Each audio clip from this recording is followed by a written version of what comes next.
Hi guys and dolls, how are you? I hope you're doing well. So we're going to just jump right in. We're not going to waste any time. For those of you who are subscribed, thank you. For those of you not subscribed, what are you waiting for? Get her done. Okay, this is from Forbes. Forbes magazine. Forbes is like top of the line for those who don't know. Forbes. They give sound advice on many different things. They're not just a magazine you would find at a gas station. Okay, so I found, because of their reputation, I was drawn to this article that I want to share with you, and it is called Financial Strategies for Divorcing a Narcissist. My first advice to both genders is don't marry them in the first place, okay? There's going to be a whirlwind of romance and never-ending movie quality sex and whining and dining and I want to be with you and you're my soulmate and on and on and on. And they're going to just take everything from 0 to 1,000 in a short span of time. Now, there's exceptions to that rule, because I know of someone who that person didn't reveal who they were until many, many, many years into the marriage.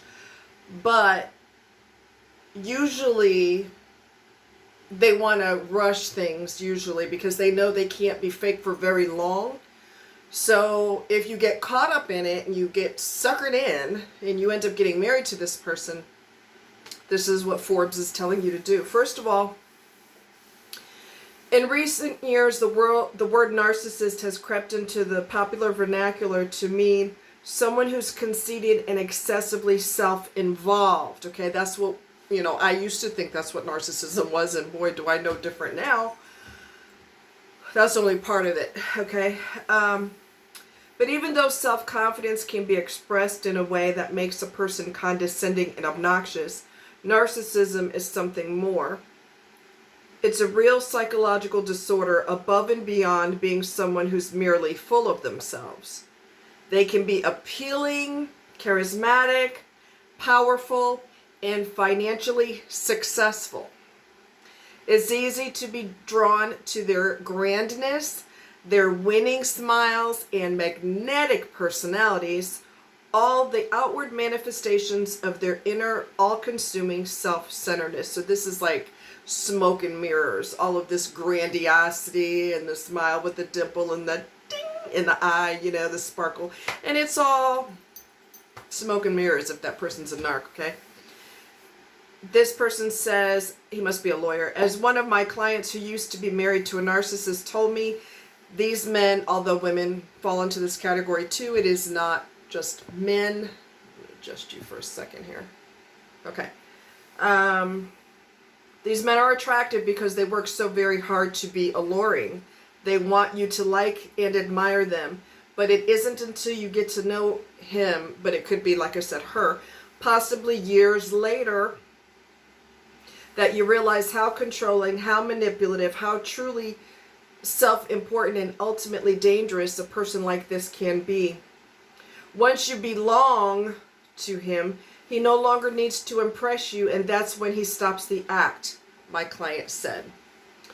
Of course, a narcissist doesn't know he or she has a problem. He thinks the problem is that everyone else doesn't properly recognize how great he is.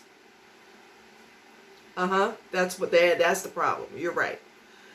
Wrong. Okay.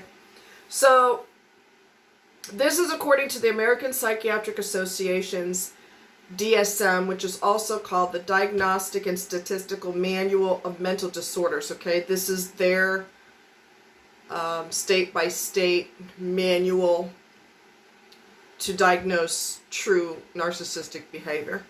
They have a grandiose sense of self-importance, exaggerates achievements and talents, expects to be recognized as superior without commensurate achievements.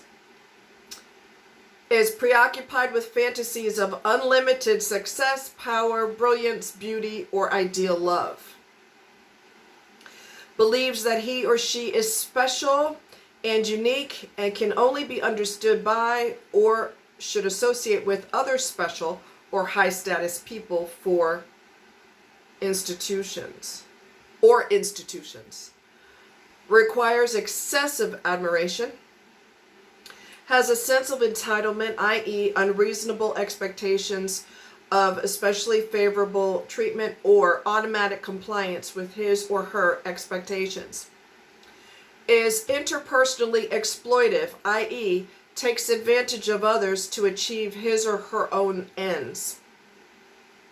Lacks empathy, is unwilling to recognize or identify with the feelings and needs of others. Is often envious of others or believes that others are envious of him or her. Shows arrogant, haughty behaviors or attitudes. Okay, so if they follow these criteria, that's what the DSM considers narcissism. So what if you're married to a narcissist? What happens if you decide you don't want to be anymore?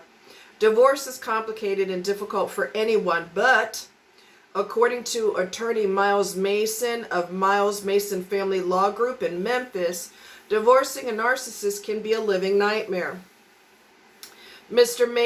Mason states in no uncertain terms that you cannot hope for an amicable divorce from a narcissistic husband. And like I said, this article is pertaining to men, although, as I've said, this is not gender specific. Women are narcs too, okay? So don't think that I'm just targeting men, okay? It's not gender specific. Do not expect a narcissistic spouse to be cooperative or go away quietly. During a divorce, narcissists can be manipulative and exploitive, feeling neurotically entitled to get whatever they want. Narcissists blame everyone else for their problems, and because they are so self-centered, even when bullying their spouses, they often... where did I go? Oh, while bullying their spouses, they often perceive themselves to be the victims. It's a way to manipulate people.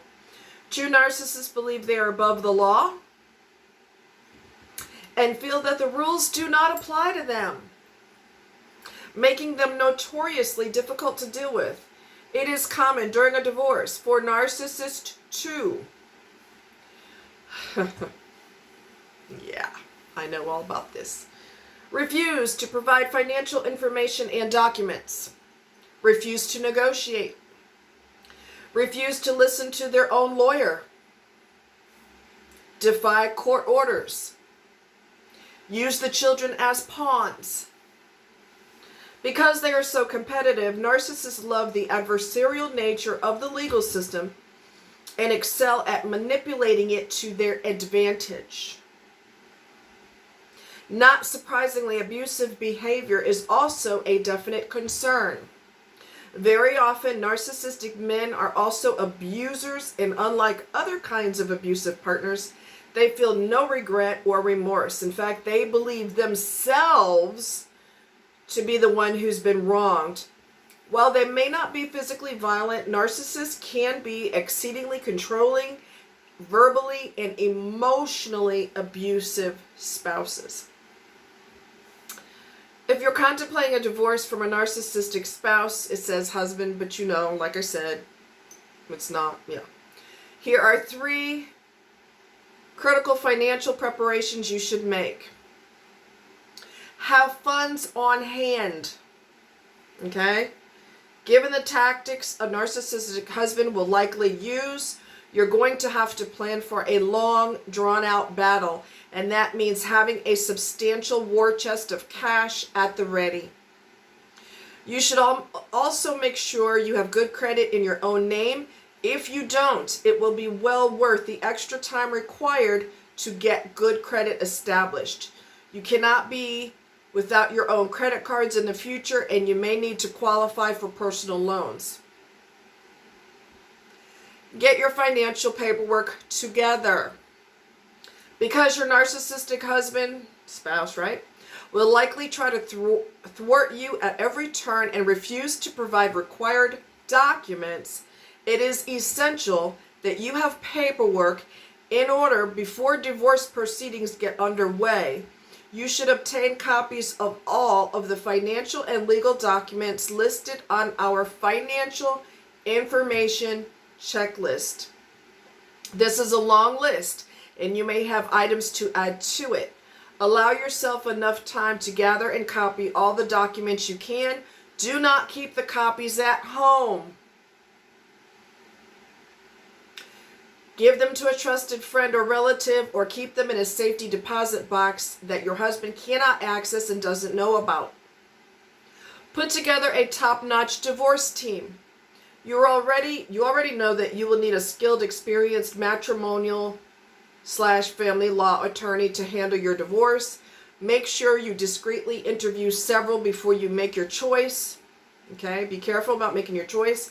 Make sure your attorney knows how domestic abuse factors into division of marital property in your state. You will also want to hire a divorce financial planner. He or she will be the financial expert on your team, so be certain to find someone with training and experience in assessing the financial implications of various settlement scenarios with the goal of achieving the best possible outcome for your financial security. Okay? A qualified, compassionate therapist will be an invaluable part of your team as well. Look for someone familiar with narcissistic personality disorder. A narcissistic spouse will have zero empathy for you or for your children. He will be vindictive and hurtful and will thrive on it. Get an emotional support system in place to keep you grounded. With your money ready, your paperwork in order, and your team assembled, you are ready to proceed. Miles Mason has more good advice. Once divorce has been initiated, you should keep direct communication with a narcissistic husband to a fact-based, dispassionate minimum. Emails is one of the best methods of communication with a narcissistic spouse, because it gives each party time to think before responding. Additionally, whatever the narcissist says to you is in writing, which may eliminate some of his or her abusive behavior, since there would be concrete evidence that can be used in court. Divorcing a narcissist may be the most difficult thing you'll ever have to do, but if you plan ahead and get help when and where you need it, you will succeed. Now, one of the things I want to tell you, this is the title, okay? Financial Strategies for Divorcing a Narcissist. And in this particular article, you go to Forbes, Forbes.com. It says Financial Strategies for Divorcing a Narcissist. And then when you scroll down, I'm not sure exactly where it is. I'm sure I'll find it. Okay. You scroll down, and there will be a financial checklist on here that's clickable, meaning you could just, okay, it's a financial information checklist. This will be on this article, which I will try to remember to put it in the description below. Financial information checklist. It's a long list. You may have items to add to it. Allow yourself enough time to gather and copy all the documents you can. I'm going to read this part again just as a reminder. Do not keep the copies at home. Give them to a trusted friend or relative, or keep them in a safety deposit box that your spouse cannot access and doesn't know about. Okay? And obviously, you know, don't rush to have babies with this person. I've said that time and time and time again. I don't care how deeply in love you think you are, because they're going to make sure that you're in love. They're not in love, but they're going to make sure you are, so that you could get played like a piano. Take your time, because all of that is going to be a complicated scenario that doesn't have to be as complicated. Take your sweet time when you're dating someone. Do not rush to marry them. Do not rush to put babies in them. Men, slow down. Okay? I've seen a few men who were involved with narcissistic women, and a couple of them said she wanted to move in within a month of meeting. Okay? Men do the same thing, especially homosexual men. Homosexual means I don't have a home. I'm a narcissist and I don't have a place to live. I'm living in my mama's basement or whatever. So I need to use my pecker to get women to fall in love with me so that they can move me into their house. Don't get swooned by all that. Don't get swooned by all that. We love each other. Why are we waiting? Something could happen to us today or tomorrow. I could get hit by a train. I don't care what excuse they use. Take your time.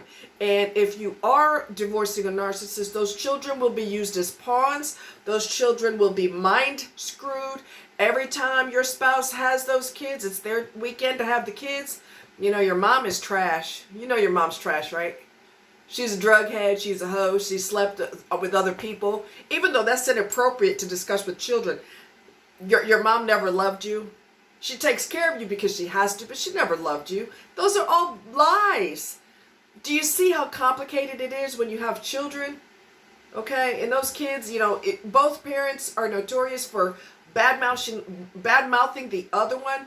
Your dad crap, he ain't never amounted to nothing, and blah, blah this, and blah, blah that, and da-da-da-da-da-da-da-da. And it's just putting the kids right in the middle because it hurts the kids, and they love it. The chaos that they cause, they love every single second of it. Okay? Keep that in mind before you make a permanent decision with somebody. And having kids with somebody is a permanent decision with a relationship or situation that may not be permanent. Okay? It may not be a permanent thing. And here you are in a permanent situation with a whack doodle that you didn't know the person was whack, but you're going to find out. That's why I encourage you to take your time when you're dating. Don't rush. Don't rush. And, if you do get to the point of being engaged, you don't have to get married in a week. Take your time. They're going to try to speed things up. That's a red flag. Do you understand what I'm telling you? That is a humongous red flag. They know they can be phony but so long before their evil starts to come out of them, oozing out of their pores, okay? They can't stay good for long, and they know that. So I got to speed this up. So by the time you find out that I'm not worth 5 pennies you can rub together, it's too late. We're married and we got a kid on the way. Ooh, this is going to be fun. I get to destroy you and the kids. This is awesome. So I call them, regardless of the gender, the kings and queens of chaos. They're not happy unless people are miserable. Take your time. Take your time. And it's better to call off a wedding because of red flags than to go through with it because you don't want to be embarrassed. It's going to cost you a lot of money in the long run if you go ahead and marry this person, because divorce is not cheap. Take your sweet time and observe this person in every scenario possible so you can make a smart decision that's not going to destroy you, not really destroy you financially later, but it's going to cost quite a bit to get rid of them. So the cheapest divorce is the one that didn't have to happen. Right? Makes sense? All right. You guys take care. Love you. Bye.